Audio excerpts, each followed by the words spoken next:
The night the money changed hands, the rain felt like it was in on a secret that only it could understand. You could almost feel the tension in the air, right?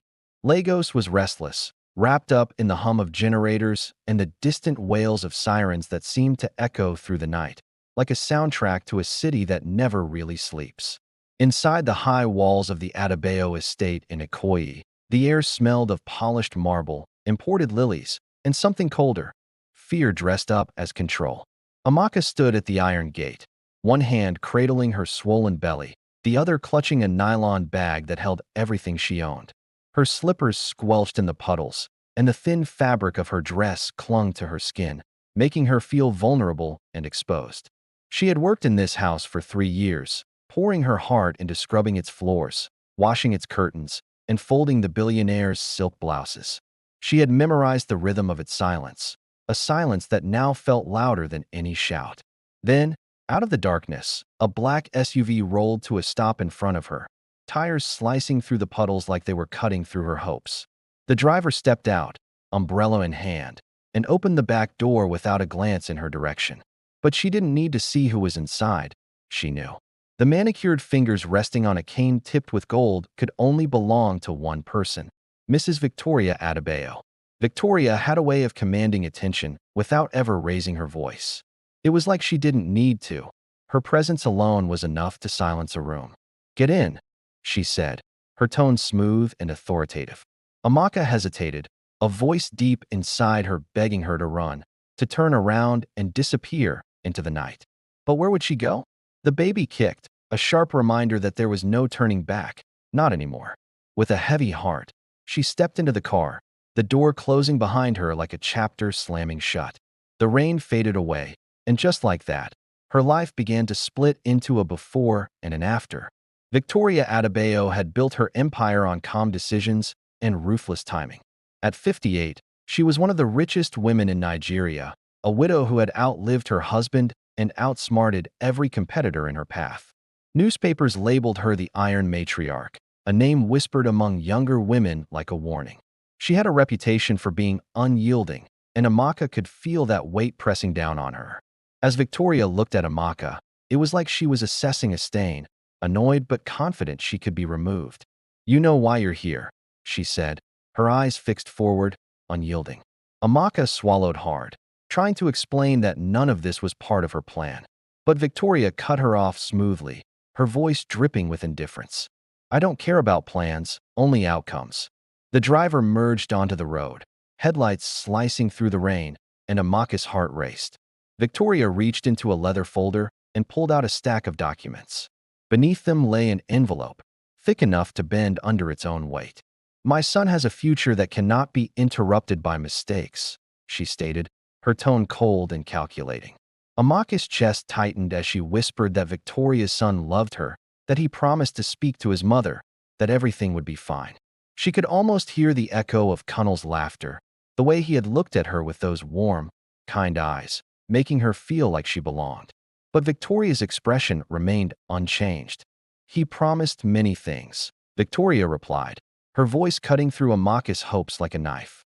"He is young, weak, and easily distracted." Those words landed like slaps, each one stinging more than the last. Victoria continued, her voice dripping with disdain. "I raised him to inherit billions, not to take responsibility for a maid who forgot her place." Amaka felt tears burn her eyes, but she refused to let them fall. She insisted she hadn't forgotten her place, that she was invited into his life, that she hadn't forced him into anything. Victoria smiled then, but it wasn't a kind smile. It was the kind that made Amaka's skin crawl. "That's the problem," she said, her voice low and dangerous. "You believe you belong there." With a swift motion, she slid the envelope across the seat. Inside was more money than Amaka had ever seen in one place.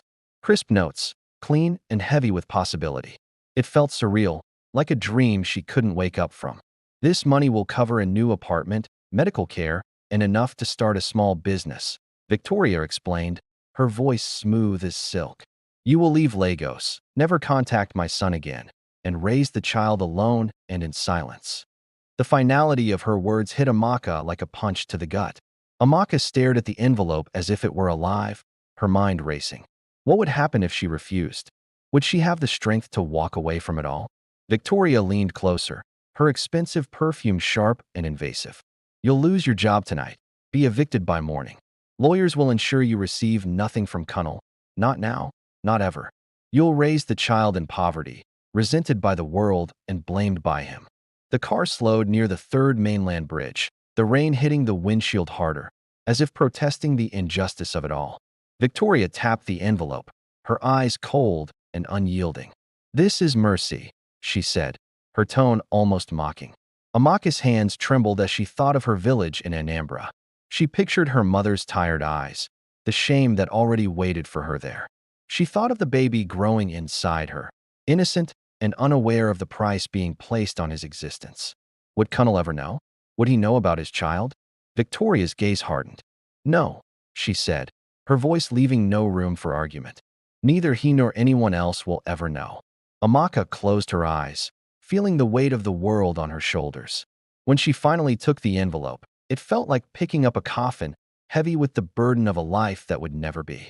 The next morning, Colonel Adebayo woke up with a strange ache in his chest, an unsettling feeling he couldn't shake. He was 29, handsome in that careless way that money allows, and completely unaware that his mother had just erased a future he didn't know how to fight for. He called Amaka's phone, but it rang and rang and rang, echoing in the empty space where she used to be. But she was already on a bus heading east, the envelope buried deep in her bag, her other hand resting protectively on her belly. Behind her, Lagos swallowed the truth, and ahead of her, a child would grow up without a father, and with a secret that would one day demand its price. The rain continued to fall, washing away the night, but it could never wash away the choices made, the lives altered, and the secrets that would haunt them all. The world outside blurred, but inside Amaka, clarity began to form. She would raise her child, yes, but she would also find a way to reclaim her story. The past may have closed doors, but she was determined to open new ones, no matter the cost. The road out of Lagos was long, cracked, and unforgiving, like the decision Amaka had just made. The bus smelled of sweat, diesel, and quiet desperation. Every seat was filled, yet she felt utterly alone, her body swaying with each pothole as dawn slowly peeled the night away. The city that had taken her youth, her labor, and now her truth faded behind her in layers of smoke and concrete. She did not cry, not when the bus crossed the bridge, not when the skyline disappeared, not even when the first sharp pain twisted low in her belly and reminded her that she was no longer just herself. She pressed her palm over the curve beneath her dress and whispered apologies to the child inside her. Apologies for the father he would never know. Apologies for the name he would not carry. Apologies for the silence that had already been forced upon him. The envelope lay heavy in her bag, a weight she could feel even without touching it. Every bump on the road felt like an accusation. She settled in a small town on the edge of Anambra, far enough from Lagos to be forgotten, close enough to her village to remain unseen. The room she rented was barely larger than a corridor. One narrow bed, a cracked mirror, a window that refused to close properly. But it was quiet, and quiet was what the money had bought her. She paid 6 months up front. The landlady did not ask questions. Money rarely invited them. At night, Amaka lay awake listening to the sound of her own breathing, wondering how a life could be erased so cleanly. In Lagos, she had been a maid. Invisible, yes, but acknowledged. Here, she was nothing at all. The pregnancy advanced quickly. Her body grew heavy, unfamiliar. Some mornings, she woke up terrified, her heart racing as if she had forgotten something important, someone important. Connell's face haunted her in fragments. His laugh, his careless confidence, the way he once held her stomach in secret and said the baby would be fine because he would handle everything. She no longer believed in everything. Back in Ikoyi, Victoria Adebayo slept soundly. By the time the sun rose, her lawyers had already begun tidying loose ends. Amaka's employment records were sealed. Her name was removed from internal staff files. Any trace of inconvenience was quietly erased. Victoria dressed for breakfast with the precision of a woman who believed problems were solved through decisiveness.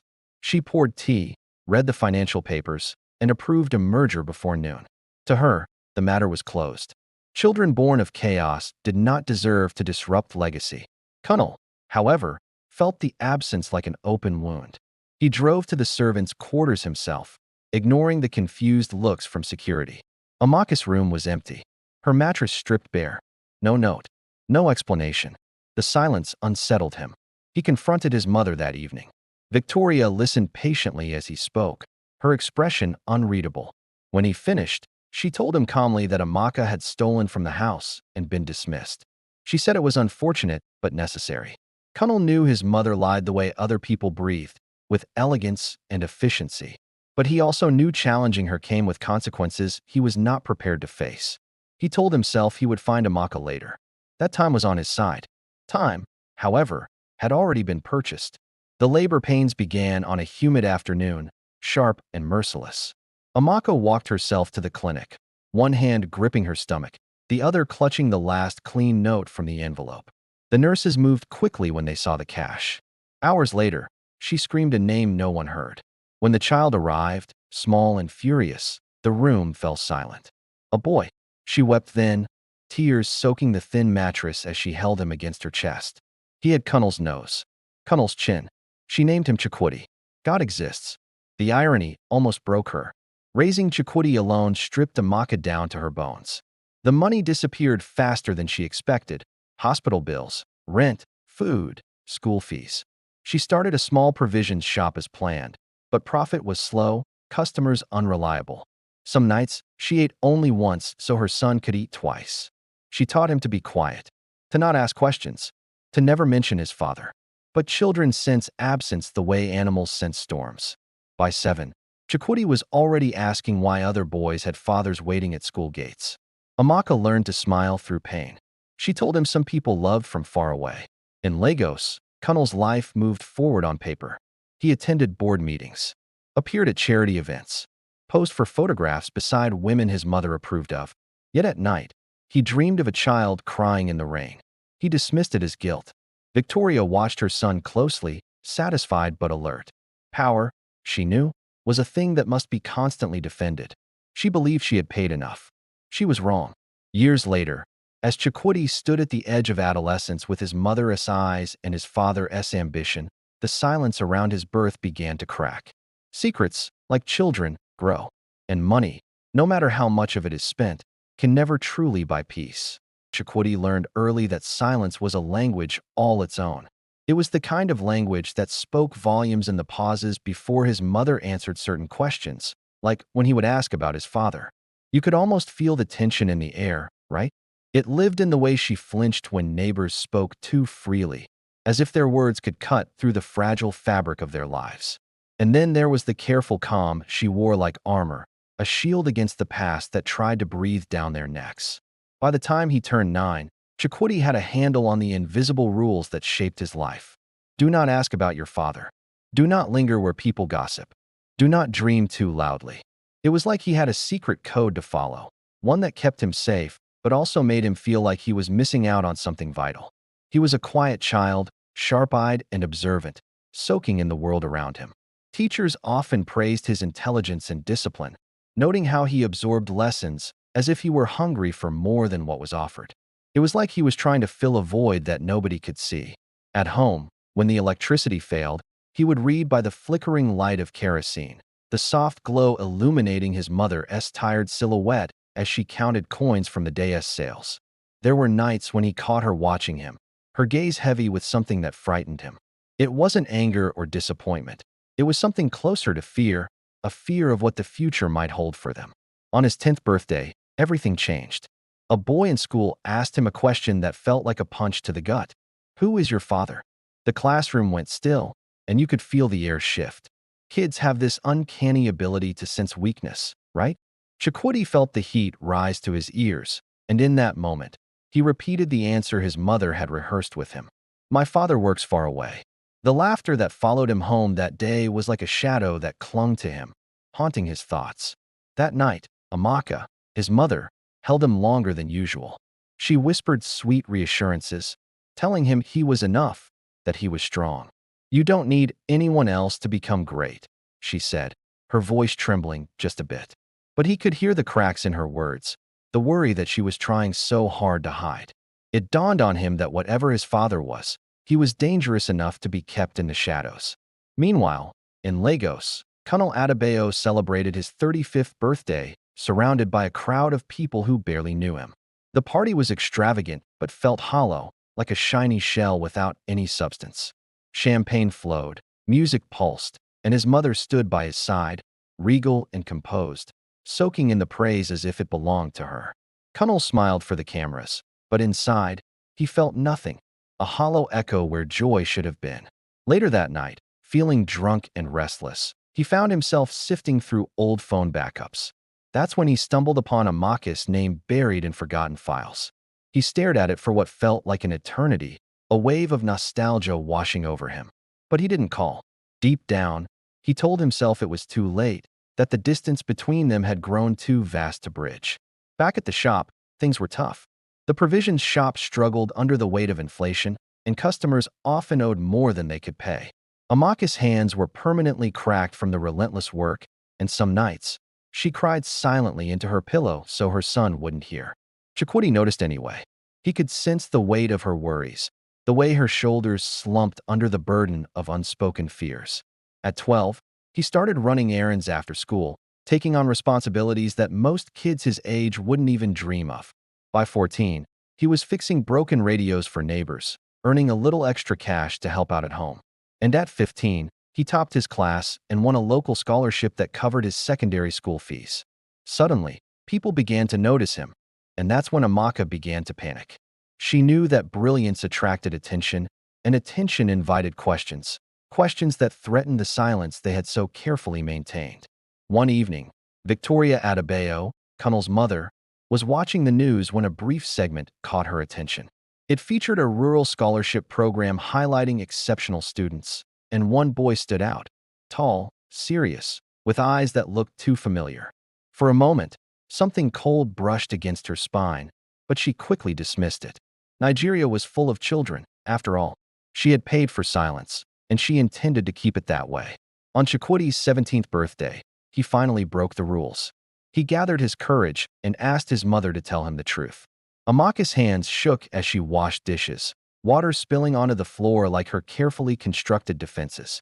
She told him some truths were dangerous, but he countered that he was no longer a child. They stared at each other, the weight of years pressing down between them, a silent battle of wills. Amaka opened her mouth to speak, but then closed it again, her resolve faltering. One day, she promised, but Chikwudi went to bed that night angry, his heart pounding with questions that refused to sleep. And in the depths of the night, Colonel dreamed of a boy standing at his gate, silent and accusing. Meanwhile, in Ikoyi, Victoria woke from her sleep with a single thought clawing at her certainty. Silence does not last forever. The letter arrived on a Tuesday, folded so neatly that it felt almost like a little gift, one that would change everything. Amaka found it sitting on the counter beside the weighing scale in her shop, and the official seal made her heart race. She didn't open it right away.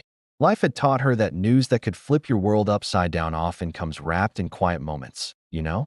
In the back, Chikwudi was busy arguing with a customer over the price of bread. His voice was calm, firm, so mature for a boy who had spent his childhood counting coins and dreaming of more. Amaka watched him, a mix of pride and old fears swirling in her chest. He was becoming visible, stepping into a world that had once felt so distant. This letter wasn't just any letter. It was about a scholarship, a national one, no less. Full tuition, accommodation, books, and even a stipend. It was an opportunity to study at one of the top universities in the country. As she sat on the edge of her bed, the letter trembling in her hands, she felt the weight of it all. This was everything she had prayed for and everything that terrified her. Lagos was written all over the document. Address, orientation venue, future possibilities. Lagos meant memory. It meant danger. It was the city that held both the dreams and nightmares of her past. When she finally told Chikwudi, his eyes lit up with a joy so pure it almost shattered her resolve. He hugged her tightly, exclaiming that this was their miracle. In that moment, she smiled and said yes. But inside, something screamed in protest. What if this was the beginning of something she couldn't control? Meanwhile, Colonel Adebayo sat in a sleek boardroom overlooking the bustling city, listening to young professionals pitch ideas with a reckless confidence that made him both envious and nostalgic. One voice cut through the noise, measured and thoughtful, unafraid to challenge the status quo. Connell looked up, and there he was. The young man presenting wore a cheap suit, but carried himself with a dignity that felt unlearned. Their eyes met briefly, and Connell's breath caught in his throat. For a moment, the room blurred around him, and he felt a flicker of something he couldn't quite place. He told himself it was nothing. Faces repeated themselves all the time, right? But his heart refused to settle. It was like a drum echoing in his chest, reminding him of something important. Victoria, his mother, noticed the change in her son before he did. He became distracted, irritable, asking questions about old staff records under the pretense of restructuring the company. She gently reminded him that the past was often inefficient, but he agreed only to keep searching. Victoria tightened her grip on the household, knowing that some mistakes have a way of returning in new forms, and they often don't come alone. Chakoti arrived in Lagos with nothing but a single box and a head full of ambition. The city overwhelmed him. The noise, the speed, the indifference of it all. Yet, something deep inside him recognized it, as if he had been here before in another life. He excelled quickly, catching the attention of his lecturers, and classmates began seeking him out, drawn to his quiet determination. One evening, he received an invitation to a networking event hosted by a major conglomerate, the Adebayo Group. The name rang a distant bell in his mind, but he brushed it off. Amaka had visited Lagos once, unannounced, and stood across the street from the old estate, feeling her knees weaken. Nothing had changed, yet everything had. She didn't go closer. Fear kept her at bay, and she left the same day, that heavy feeling of dread sitting beside her on the bus ride home. She told herself she still had control, but deep down, she knew the truth. At the event, Connell watched the young man again, and this time, there was no mistake. The walk, the eyes, the quiet intensity, it all felt too familiar. Connell felt a thought surface, unwelcome and terrifying. No, he drank his wine too quickly, trying to drown out the connection that was forming in his mind. Across the room, Victoria Adebayo's gaze froze as she spotted the boy. For the first time in years, fear cracked her composure. Some debts, she realized, did not disappear. They waited, lurking in the shadows, ready to confront you when you least expected it. The first thing Connell noticed was the way the boy listened. Not eagerly, not desperately, but with a quiet intensity that suggested he was weighing every word, measuring value, deciding what to keep and what to discard. It unsettled Connell in a way no boardroom rival ever had. They were seated at opposite ends of a long conference table after the networking event, papers spread between them.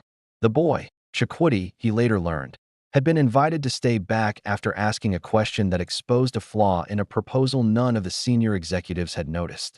Connell found himself watching instead of leading. He told himself it was professional curiosity. His pulse said otherwise.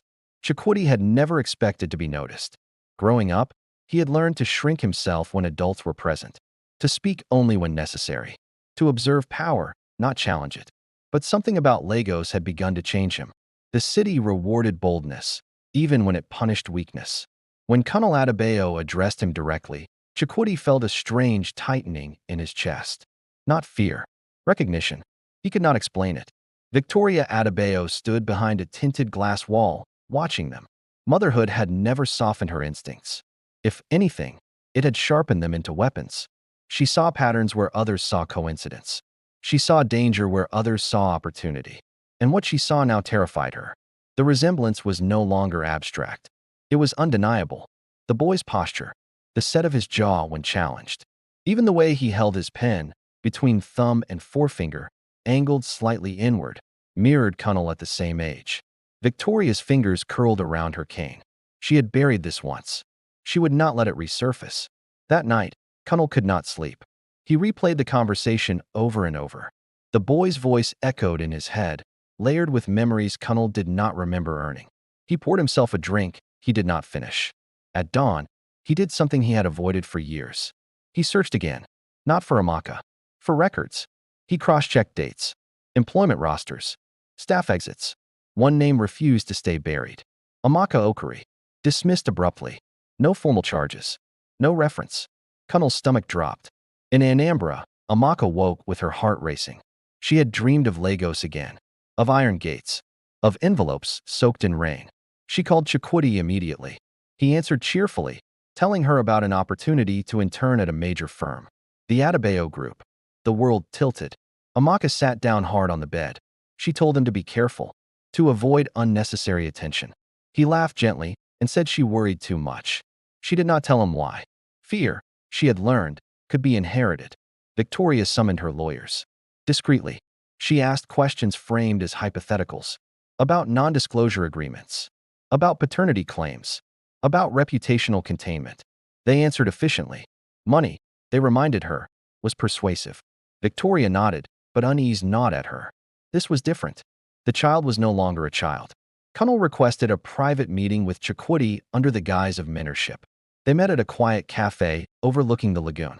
As they spoke, Kunal felt something dangerous unfurl inside him. Pride. Admiration. A pull he could not rationalize. He asked about Chikwudi's upbringing. The boy answered carefully. He spoke of his mother with reverence, of struggle without bitterness. Kunal's throat tightened. He asked about his father. Silence stretched. Chikwudi said his father was not in the picture. The words landed like confirmation. That evening, Kunal confronted his mother. He did not accuse. He asked. Victoria listened, her face unreadable. When he finished, she set her teacup down with deliberate calm. She told him obsession was dangerous, that guilt had a way of inventing stories. Kunal said the dates matched. Victoria said coincidence was common. Kunal said the boy felt familiar. Victoria said blood was not destiny. But her voice betrayed her. The final proof arrived uninvited. A careless intern mentioned a background check delay, a mismatched birth certificate detail, a missing father's name. Kunal stared at the file long after everyone else left. The truth pressed against him like a scream. Victoria stood alone in her bedroom that night, staring at her reflection. For the first time, she wondered if the money had ever truly worked. She had bought silence, not erasure. And somewhere in Lagos, a boy with her son's eyes was stepping closer to a truth that would burn everything she had built. Blood, she realized too late, always remembers. She had always been the one to take the lead, to make the first move. It was her secret weapon. While others were still figuring out their next steps, she was already several moves ahead, playing a game that was all about timing. For her, control wasn't just about brute strength. It was about knowing when to strike. And right now, she felt time slipping through her fingers like sand. By the time the sun rose, she had already made discreet calls, setting her plans into motion. Files were flagged, access to critical information was limited, and the background check on Chikwudi's internship? It stalled without a hint of explanation. An anonymous donor even pulled funding from the scholarship program that had initially brought him to Lagos. It was all so calculated. Nothing dramatic, nothing that could be traced back to her. Just pressure, building quietly in the background.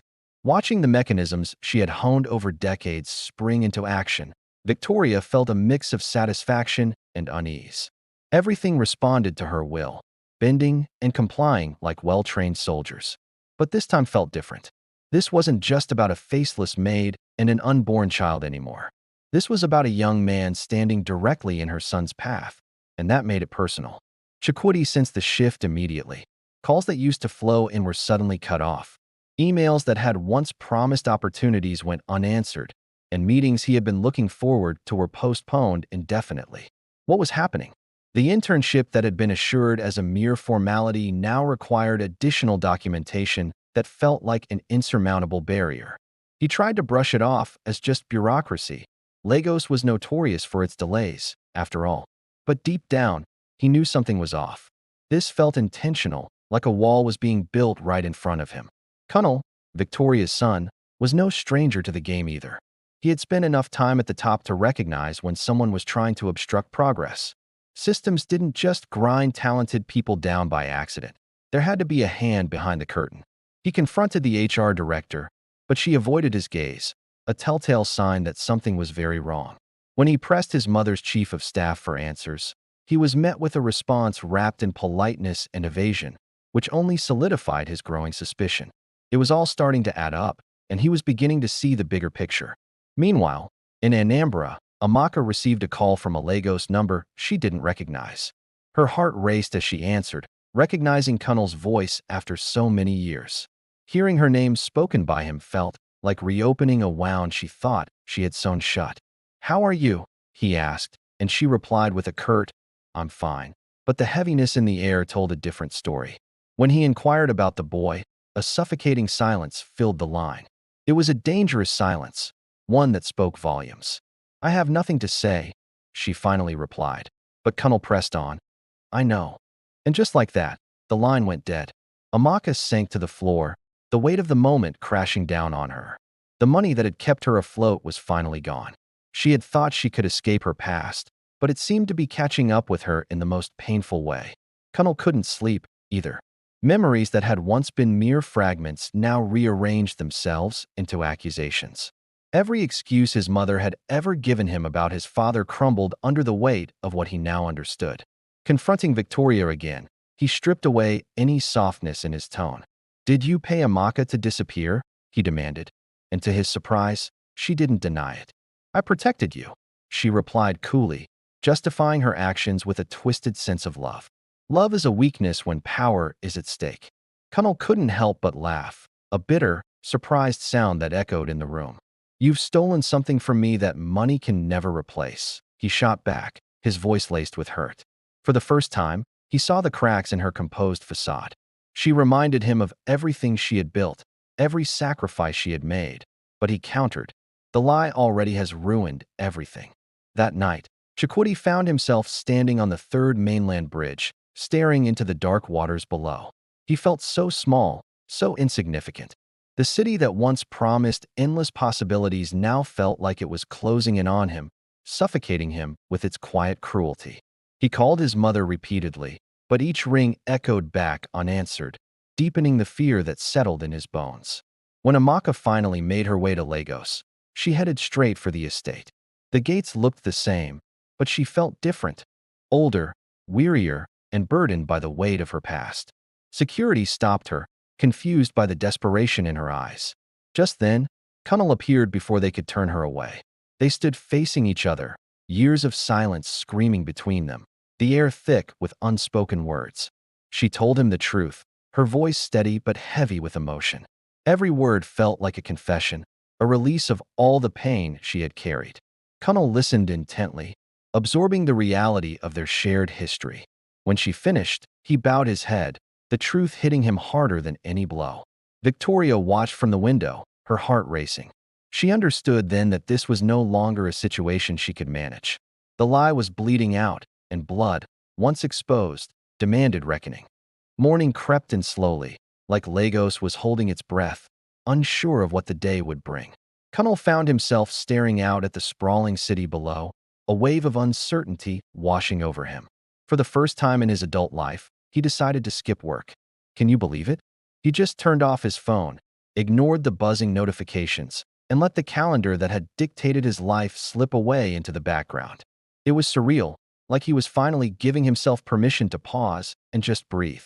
He sat in his living room, the familiar sounds of the city buzzing around him, but he felt oddly disconnected. It was as if he was waiting for a surge of courage to sweep over him, something he had never needed before. Meanwhile, across town, Chikwudi woke up with a headache and a weight on his chest that felt impossible to shake off. His sleep had been restless, filled with dreams that twisted and turned, echoing voices calling his name from deep within the waters of his subconscious. His phone lay beside him, the unanswered calls blinking like little accusations, reminders of a world he wasn't ready to face. And his mother? She hadn't replied to his messages, leaving a gnawing sense of dread in the pit of his stomach. As he forced himself out of bed, fear morphed into a steely resolve. He needed answers, and he was determined to find them. The first meeting felt like fate, or at least that's how it seemed to Chikwudi. He had wandered into a small cafe near his campus, the kind with chipped mugs and a slow internet connection that always felt like a time warp. It was his go-to spot for studying, a little haven amidst the chaos of school life. He was halfway through a cup of bitter coffee when suddenly, a shadow fell across his table. Connell didn't ask for permission to sit. He just lowered himself into the chair opposite Chikwudi, his hands clasped tightly together, almost as if he were trying to hold himself steady. An awkward silence hung in the air, thick with unspoken words. Chikwudi couldn't help but notice the striking resemblance between them. It was no longer subtle, It hit him like a freight train. His heart raced, and his throat tightened as an instinctive awareness washed over him, something that felt deeper than mere logic. He blurted out a question before he could think twice. "Why are you looking at me like that?" Connell inhaled deeply, as if preparing to dive into the depths of a conversation that could change everything. "Because I think I know who you are." He brushed it off, claiming that strangers often mistook him for other people. After all, Lagos was a city filled with coincidences, right? But Connell shook his head, a firm resolve in his gaze. "This isn't coincidence," he said. "I've spoken to Amaka." The name sliced through the air like a knife, sending a shiver down Chikwuti's spine. His hands trembled as he stood abruptly, the chair scraping against the floor, drawing curious glances from nearby patrons. "Why do you know my mother?" he demanded, the urgency in his voice echoing the turmoil in his mind. Connell took a breath, choosing his words carefully. He didn't lay everything out on the table just yet. He couldn't. But he did share that they had known each other long ago, that there had been fear and silence, a lot of silence. "I believe you're my son," he finally said, the weight of those words hanging heavy between them. Chikwuti felt the world narrow around him. Heat rushed to his face, only to drain away completely, leaving him cold and dizzy. His ears rang as the cafe faded into the background, replaced by fragments of memories, his mother's watchful eyes, the rules he had grown up with, the unanswered questions that had haunted him for years. "You're lying," he spat out, desperation lacing his tone. Connell's response was a simple, "I wish I were." "Why now?" Chikwuti asked, his voice barely above a whisper. "Because I see you. And because my mother is trying to erase you," Connell replied, his honesty cutting through the tension like a knife. They left the cafe together, not quite side by side, but not apart either, bound by a truth neither of them knew how to grasp. Connell drove them to a quiet park overlooking the lagoon, where the water moved slowly, indifferent to the revelations unfolding on its banks. Chikwuti sank onto a bench, staring at his hands as if they held the answers to questions he hadn't even formed yet. "What do you want?" he asked, his voice trembling. "I want to know my son," Connell said, the word son feeling heavy in the air between them. Chikwuti felt a pang in his chest. "I already have a mother," he shot back, the defensiveness spilling out. Connell nodded, understanding the depth of that statement. "I'm not here to replace anyone," he said gently. "I'm here to answer questions." Meanwhile, in another part of the city, Victoria Adebayo was preparing for battle. She gathered her advisors, not lawyers this time, but allies, people who owed her favors, people who understood the delicate dance of discretion. She spoke of threats, instability, and the potential chaos that could erupt if the boy were allowed to exist in their world.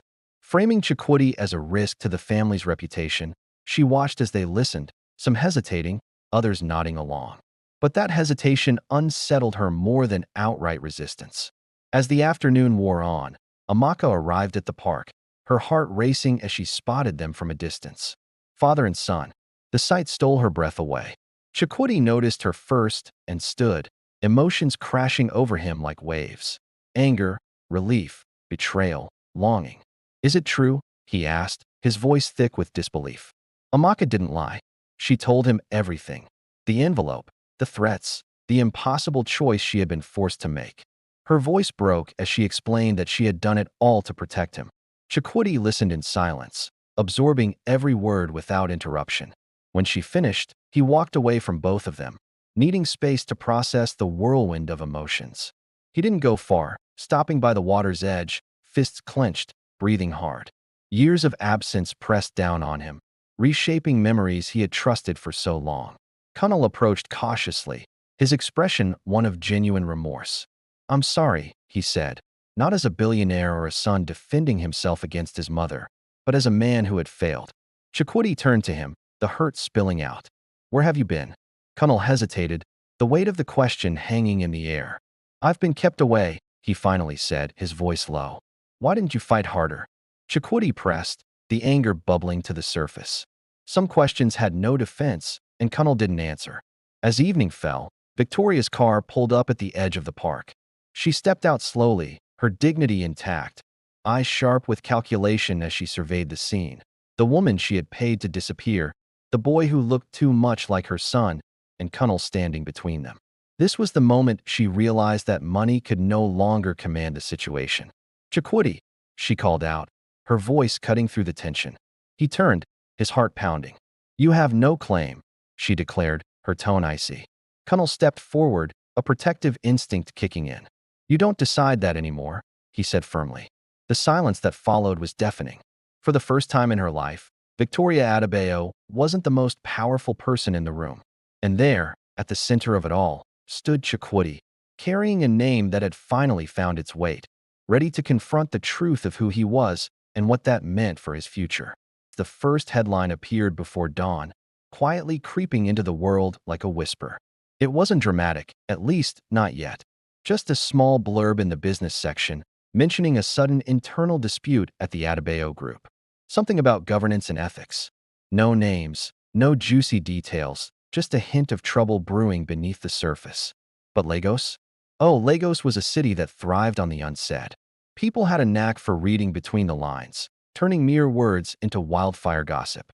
By noon, those whispers had transformed into full-blown conversations. They buzzed through the streets, echoing off the walls of cafes and market stalls. Kunnel, feeling the weight of the world on his shoulders, moved quickly. He wasn't strutting with the arrogance that came with his family name. Instead, he moved with a clarity he had fought hard to earn. He picked up the phone and called his press advisor, deciding to cancel her services.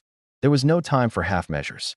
Next, he met with a lawyer, refusing to play the game of containment that so many before him had opted for. This was his moment to step into the light, and he chose exposure over protection. He released a short statement acknowledging a personal matter that had intertwined with his business affairs. He didn't deny anything, nor did he feel the need to explain. Instead, he simply asked for time, a request that felt both brave and vulnerable. The market reacted nervously, and Victoria, perched at her desk, watched the stock ticker scroll red. It felt like a punch to the gut, and she sensed something inside her finally give way. Chikwudi, on the other hand, didn't bother attending lectures that day.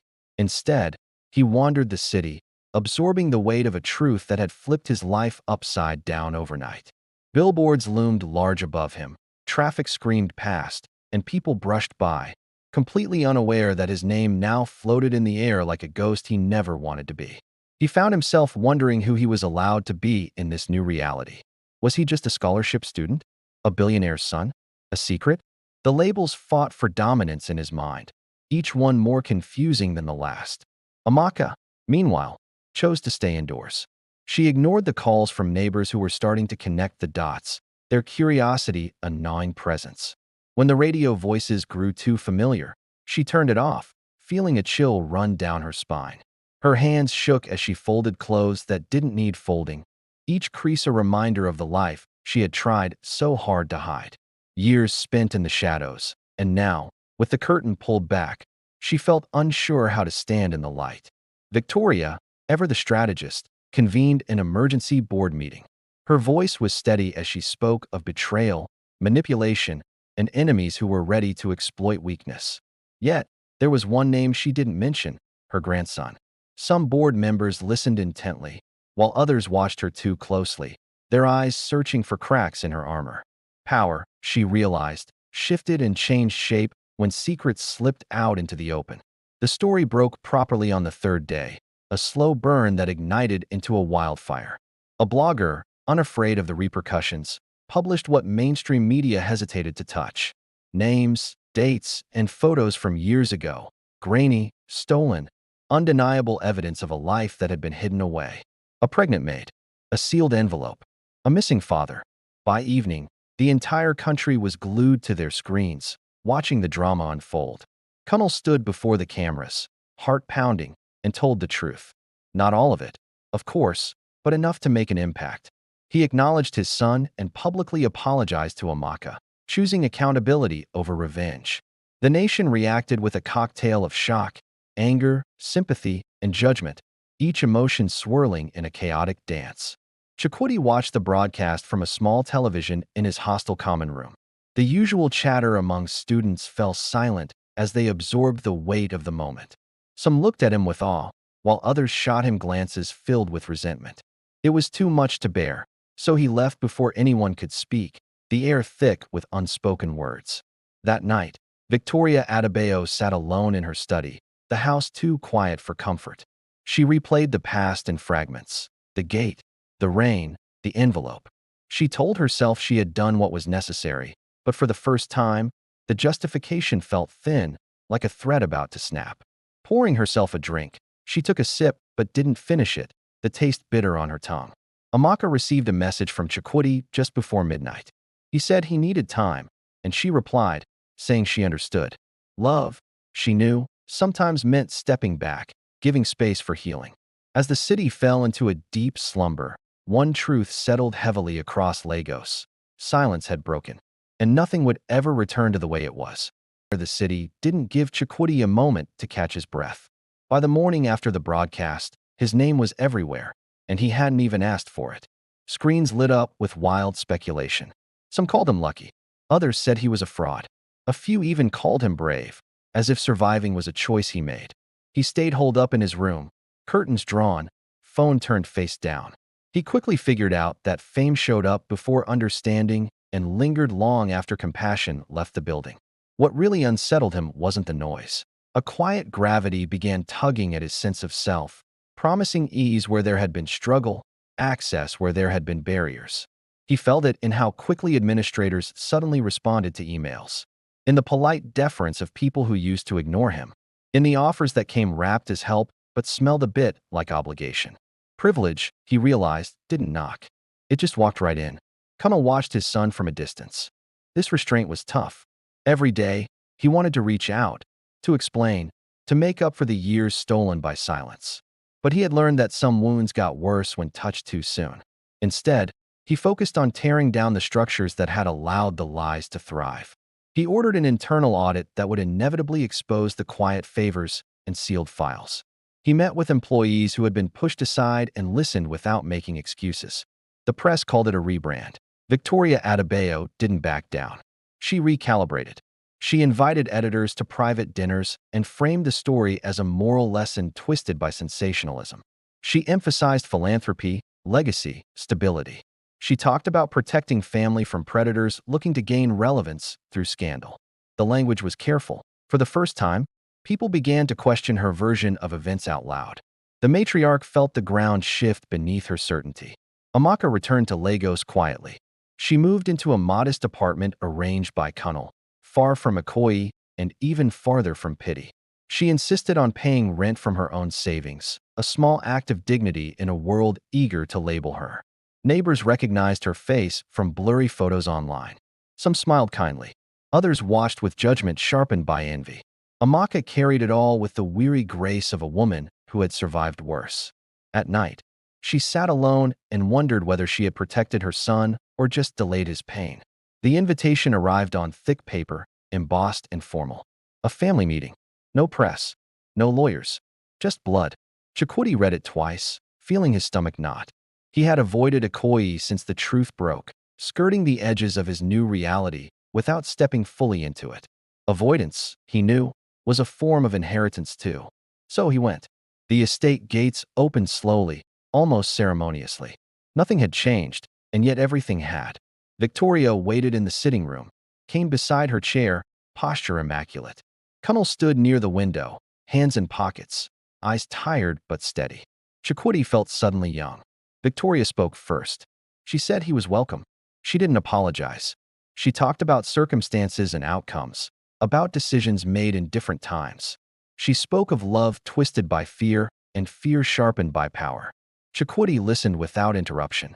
When she finished, he asked one question. Did you ever think about me? The room fell silent. Victoria answered carefully.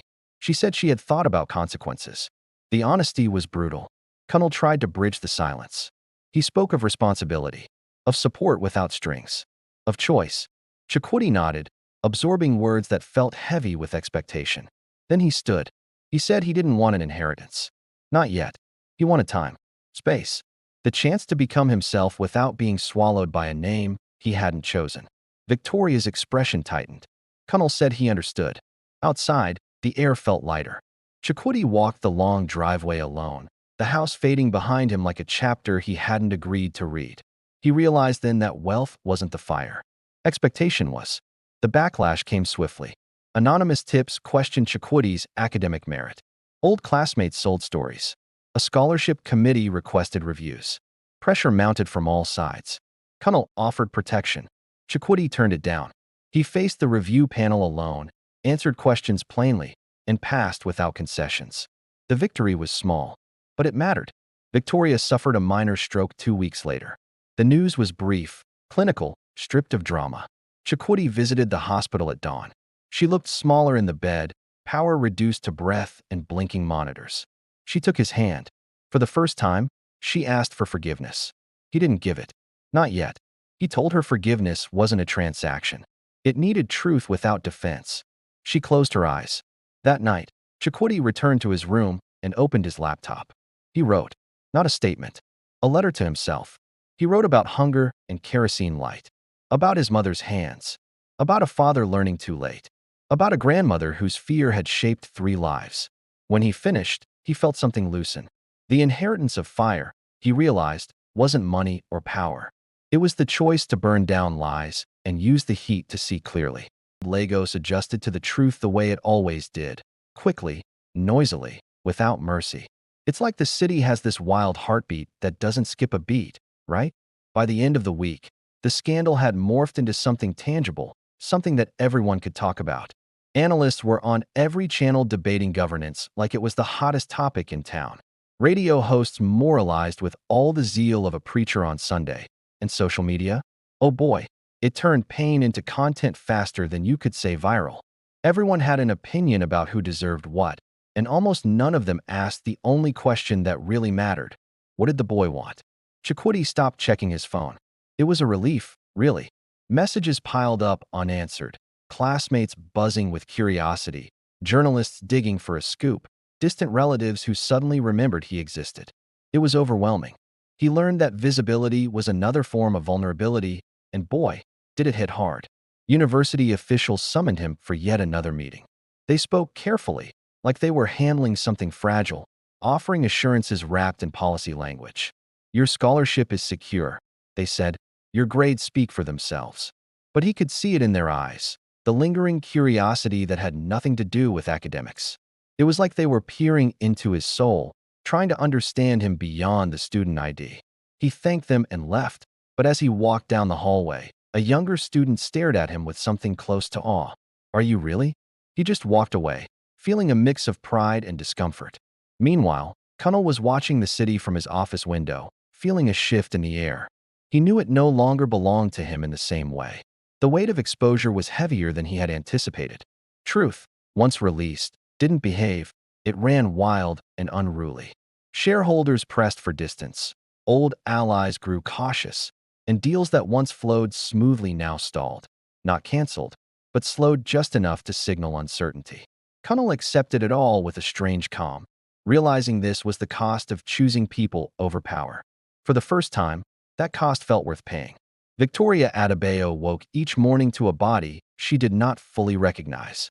The stroke had spared her speech and mobility, but it had stolen something far less visible and way more precious: certainty. Her doctors spoke gently, insisting on rest, while her advisors, who once buzzed around her like bees, now spoke softly, almost too softly. Some decisions were made without her, others delayed indefinitely. Power, she realized, did not vanish overnight. It thinned, like a balloon losing air. She spent long hours alone, replaying moments she had once dismissed as irrelevant. The look on Amaka's face in the car, the weight of the envelope, the quiet efficiency with which she had erased a life. She had called it protection. Now, it felt like cowardice, a shadow of what she once believed. Amaka learned how quickly sympathy curdled.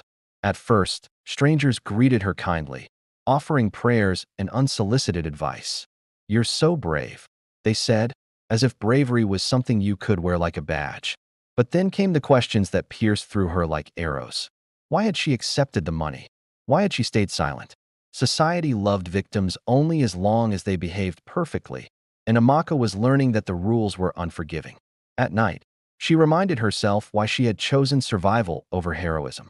She didn't regret protecting her son, but she mourned the version of herself who had believed silence was the same as safety. It was a painful realization, one that echoed in her mind long after the lights went out. Chakoti met Kunnal less often now, not out of anger, but out of necessity. He needed distance to hear his own thoughts over the noise of expectation. Each meeting, no matter how gentle, carried weight, offers of support, connections, futures imagined on his behalf. It was suffocating. One evening, Kunnal asked him what he planned to do after graduation. Chakoti surprised them both with his answer. He wanted to leave Nigeria for a while. Kunnal frowned slightly, instinctively calculating the implications. Why? He asked, curiosity mixing with concern. Because everything here already knows my name. Chakoti replied, a hint of determination in his voice. I want to find out who I am where it doesn't. Kunnal nodded slowly, understanding the weight of those words. He didn't argue. He knew the boy needed this journey. The press, however, did not appreciate ambiguity. Speculation intensified, and anonymous sources leaked half-truths that twisted the narrative. A popular columnist painted Chakoti as a pawn in a larger power struggle, while another framed him as a threat to stability. The stories contradicted each other, but none of them asked for his permission. Chakoti learned to read his own name without flinching. Almost. Victoria requested to see him again. This time, there were no formal invitations, just a message that read, I owe you honesty. Chakoti hesitated, but something inside him urged him to go. She received him in a smaller room than before, stripped of grandeur and audience. Just 2 chairs and a woman diminished by consequence. She didn't begin with justification. Instead, she told him she had been afraid of scandal, afraid of loss, afraid of watching the empire she had built fracture under sentiment. Fear had taught her to confuse control with care, and Chakoti listened, absorbing her words like a sponge. When she finished, he asked the question that had been burning in his mind. Would you do it again? Victoria closed her eyes, and the word no trembled on her lips. It was enough. Real. Outside the estate, Chakoti sat on a low wall and watched traffic crawl past, the rhythm of the city pulsing around him. He realized then that power wasn't about shaping other people's lives. It was about the courage to let them choose their own paths. Weeks later, Kunnal announced a restructuring that was anything but cosmetic. It was foundational, redirecting resources into transparency initiatives that irritated more people than they impressed. Some called it weakness, others followed his lead, inspired by his boldness.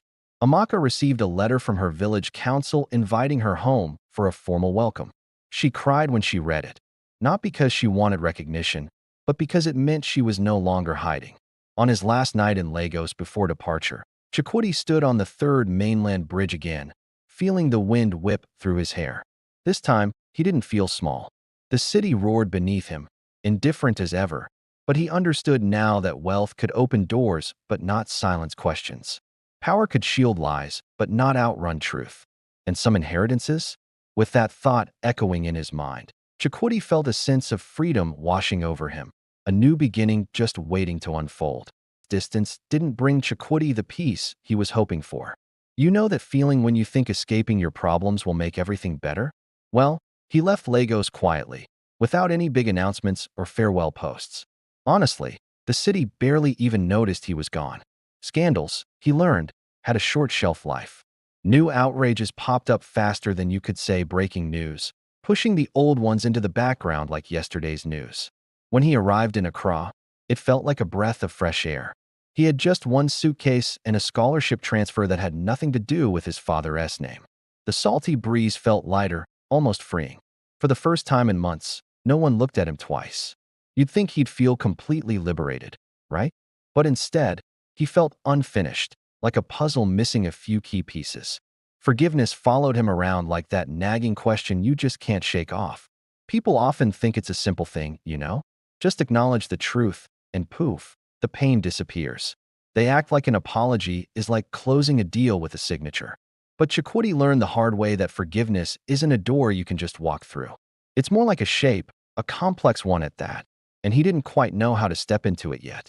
Kunnal, his old friend, called once a week.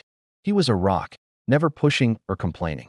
Sometimes they'd chat about books or football, and other times they'd just sit in silence, connected by their breaths and the miles between them.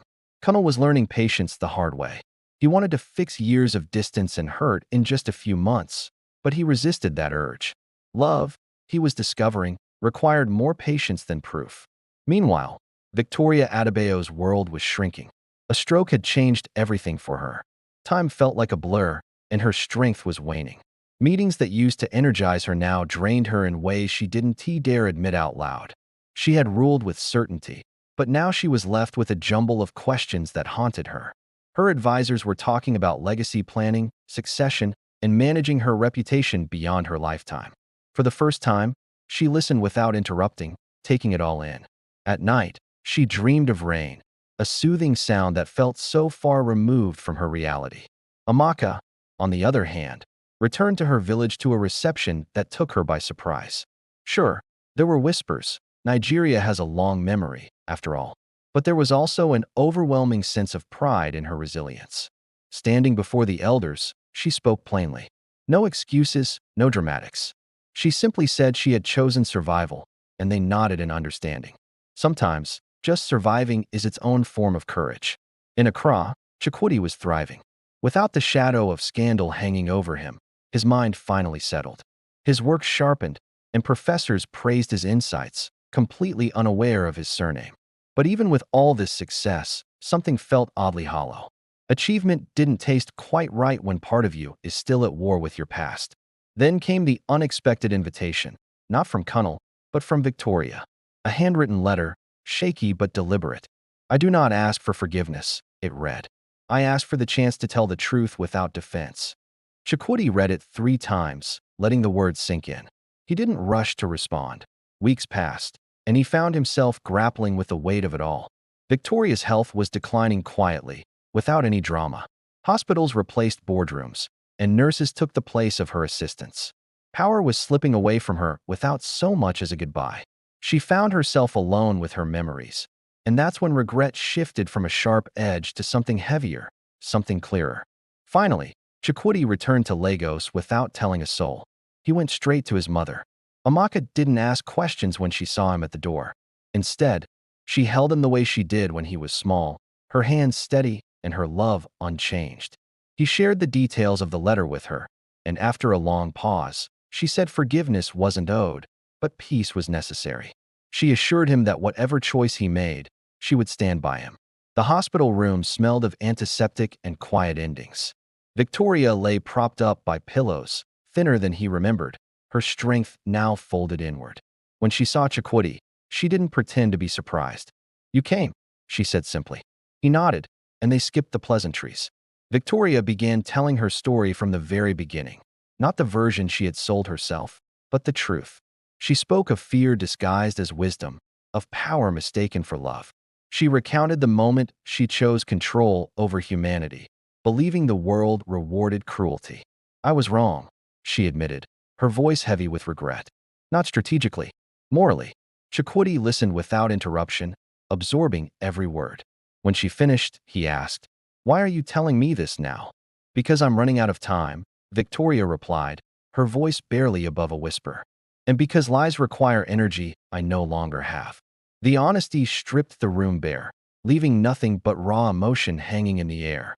He asked her if she had ever considered that the child she paid to erase might grow into someone who would stand before her one day. "No," she admitted. "That was my greatest failure. I believed money could end stories." Silence settled between them. It wasn't hostile or forgiving, it was just real. In that moment, Chukwudi realized forgiveness wasn't about absolution. It was about recognition, seeing someone fully, without any illusions. He didn't forgive her, not yet. But he told her he believed her regret was genuine. That was all he could offer at that moment. Tears slipped down Victoria's temples, surprising her. Outside the hospital, Connell was waiting. He didn't pry into what was said. He simply asked how Chukwudi felt. Chukwudi took a moment to consider the question. "I feel lighter," he said. "Not healed, but no longer carrying someone else's lie."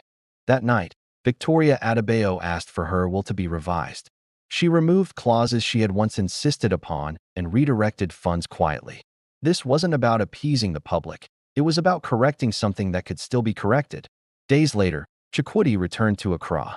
This time, the distance felt different, not like an escape, but like a choice. He understood now that forgiveness wouldn't arrive as a single moment of clarity. It would come as a practice, something to be repeated, imperfectly and gradually earned. As the plane lifted into the sky, Chikwudi looked down at the coastline fading beneath the clouds. He realized something quietly revolutionary. Forgiveness wasn't about releasing others from their wrongs. It was about reclaiming yourself, your peace, and your future. And for the first time, he felt ready to begin that journey. Victoria Adebayo died on a Tuesday morning, quietly, without cameras.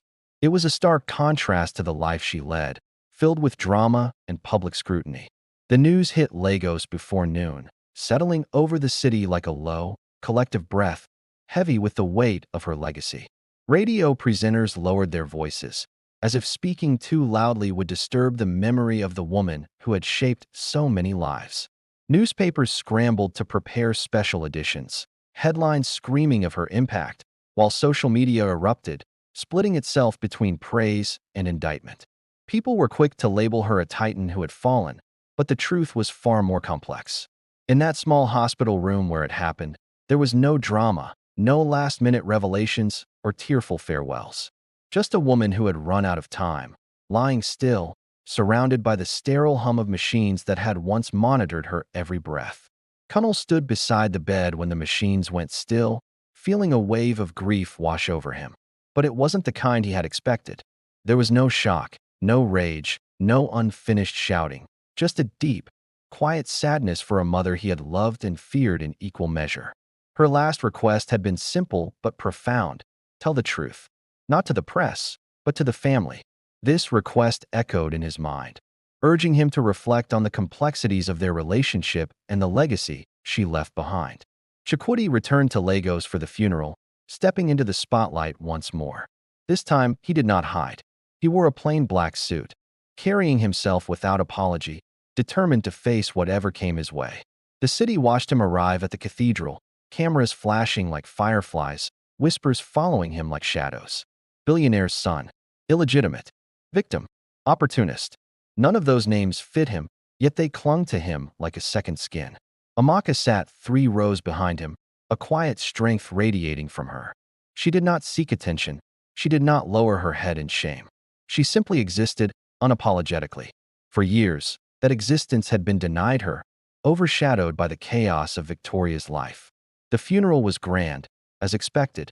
Politicians spoke of vision and ambition. Business partners praised discipline and success, while clergy offered words of mercy and hope. But amidst the flowery speeches, no one mentioned the maid who had been a silent witness to it all. No one spoke of the envelope that contained secrets long buried. Silence tried one last time to assert itself, wrapping around the room like a heavy fog. Until Connell stood. The murmuring died down, and all eyes turned to him. He didn't use notes. He spoke plainly, from the heart. He told the story his mother had asked him to tell, not to shame her, but to strip power of its lies and reveal the truth beneath. He spoke of fear disguised as wisdom, of money used to buy quiet instead of justice. In a moment that felt electric, he acknowledged his son, Chikwudi, publicly and fully. Gasps rippled through the cathedral, the air thick with disbelief. Amaka closed her eyes, absorbing the weight of the moment, while Chikwudi held his gaze steady, refusing to back down. Connell asserted that legacy was not measured by buildings or balance sheets. No, it was measured by the harm one was willing to undo. He said his mother had understood that too late, but not too late to try. His words hung in the air, challenging everyone to reconsider their definitions of success and worth. After the burial, the will was read, not in a courtroom, but in a small family sitting room that felt both intimate and charged with tension. The terms shocked everyone present. Victoria had dismantled the very structure she once guarded most fiercely. Trusts were restructured, control diluted, and large portions of her wealth redirected into independent foundations with strict transparency clauses. One clause stood out like a beacon of hope: a fund established for children born into silence. Children erased for convenience, without family names attached, without plaques or public acknowledgement, just access to opportunities that had been denied to them. Chikwudi, in a surprising twist, declined personal inheritance. The decision stunned the room into silence. He said he would accept education support only, nothing more. Money can't replace absence, he declared, his voice steady. Connell felt pride swell quietly in his chest. knowing that his brother was choosing a path of integrity over privilege.